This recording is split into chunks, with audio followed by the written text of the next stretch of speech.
اسمم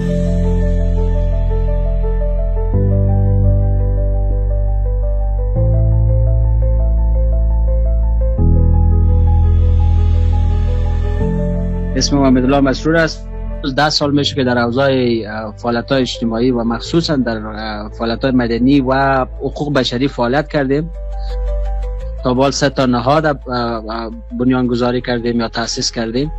2 رشته را خواندیم، لیسانس هستم. یک لیسانس ما در مورد شریعت، فقه و قانون است و دیگر روانشناسی. فعلا ما استاد دانشگاه و همچنان که شرکت بخشی ادویه‌جات داریم. با توجه به اینکه محدودیت ها هست، مشکلات هست و چاره است که ما باید خواسته و نخواسته و اگر وضعیت ایدئال باشه یا نباشه و برخلاف ما حتی هم اگر باشه، ما نیاز داریم که به این کشور تلاش کنیم و سر پای خود استاد شویم. از نظر من زندگی برای آدمای ضعیف نیست و زندگی خودش مبارزه است و در این مبارزه اندک کسانی که قوی هستند، سخت هستند، مستحکم هستند و استوار هستند، اینا میتونن که پیش بروند و پلاهای موفقیت برسند. ما من حیث سمبل های امید برای نسل خود، برای دیگر جوانا باشیم و میتونیم که ما کسانی باشیم که یک قدم پیش حرکت بکنیم و دیگرها هم همچنان کنار ما بیاین. تنها راه موفقیتی است که ما پیش بریم، استاد نشویم و توقف نکنیم و هرگز تسلیم نشویم.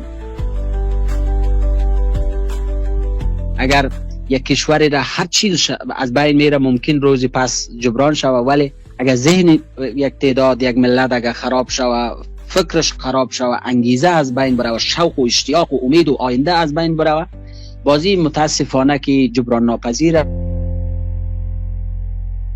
بخشی از کار ما و تلاش ما گره خورده با امید داشتن برای نسلی که امید داریم که اینها میدانن و فهمیده تر میشن و هر روز سطح سواد و برداشت و آگاهیشان بلند میره.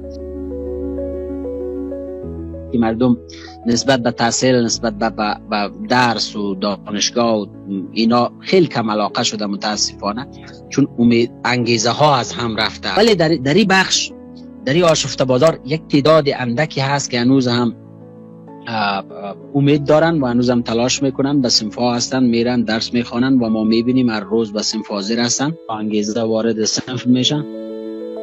متاسفانه صنفی که ما یک زمانی داشتیم به یک صنف 40 نفر، حالا ممکن 15 نفر شده باشه.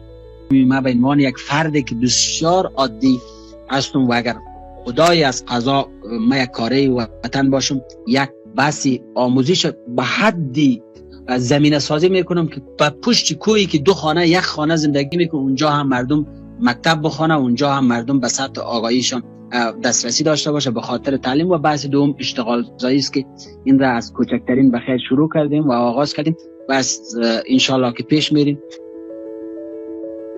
جوان همان طوری که یک محرک، یک قوه بسیار نیرومند و پر انرژی است، این انرژی را در راه مثبت، در راه تعلیم، در راه تحصیل، در راه کار، در راه اشتغال زایی. جوان اگر مایوس شد، تسلیم شد، تنبل شد، افسرده شد، خواب کرد، فکر کنین که جوان ارزش جوانی خود را از دست داد.